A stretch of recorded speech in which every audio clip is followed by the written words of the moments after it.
Islam menghapus seluruh dosa dan kesalahan bagi orang kafir yang masuk Islam. Anda bisa bayangkan orang kafir itu dia melakukan dosa yang sangat banyak. Apa aja dilakukan orang kafir itu? Apa aja?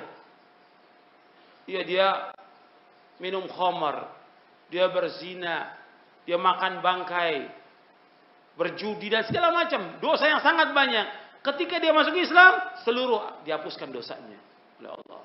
Itu indahnya agama Islam. Allah berfirman, "Qul lil ladzina kafaru iyantahu yughfar lahum ma qad salaf wa ya'udu faqad madat sunnatul awwalin." Qul lil ladzina kafaru iyantahu yughfar lahum ma qad salaf wa ya'udu faqad madat sunnatul awwalin.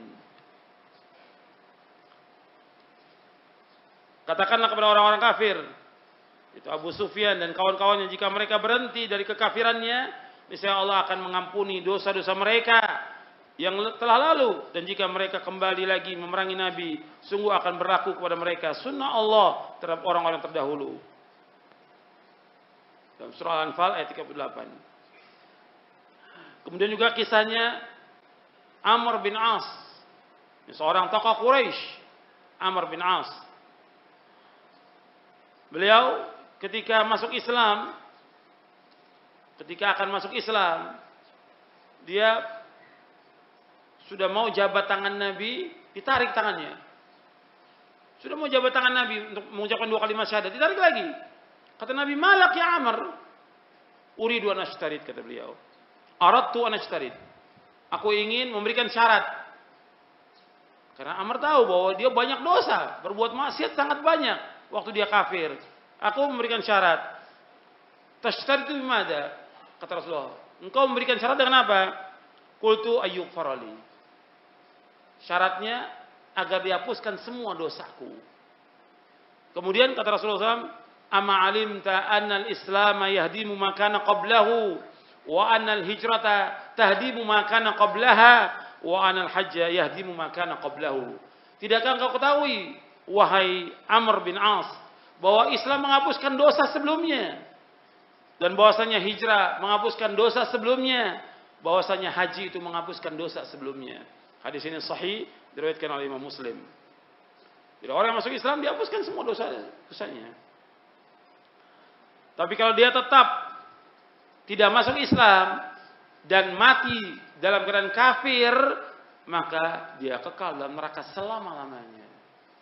Dikubur, disiksa, kemudian di akhirat pun terus menerus nggak akan berhenti sama sekali orang kafir itu. Waliyadzubillah. Kemudian orang yang dia masuk Islam dan sebelum dia masuk Islam, ketika dia kafir, dia berbuat kebaikan. Bagaimana? Apakah diterima atau tidak kebaikannya? Diterima kalau dia masuk Islam. Tapi kalau dia tidak masuk Islam, ada orang kafir yang berbuat kebaikan, umpamanya dia nolong orang-orang fakir miskin, membantu orang-orang yang susah, dan yang lainnya dia membantu. Tapi dia mati dalam keadaan kafir, di dunia dibalas kebaikannya, di akhirat tidak. Di akhirat seluruh kebaikannya jadikan seperti debu-debu yang berterbangan. Wa qadimna ila ma 'amilu min 'amalin faja'alnahu haba'an mantsura. Kami hadapkan seluruh amal mereka, kami jadikan seperti debu-debu yang berterbangan.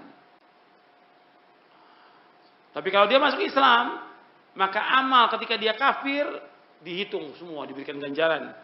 Antum lihat di halaman 128 di poin yang ketiga, An Hakim bin Hizam radhiyallahu anhu qala, "Qultu ya Rasulullah, ara'aita asya kuntu atahannathu biha fil jahiliyah min sadaqatin aw ataqatin aw silat rahim, fahal fiha min ajr?" Faqala an-nabiy sallallahu alaihi wasallam, "Aslamta ala ma salafa min khairin."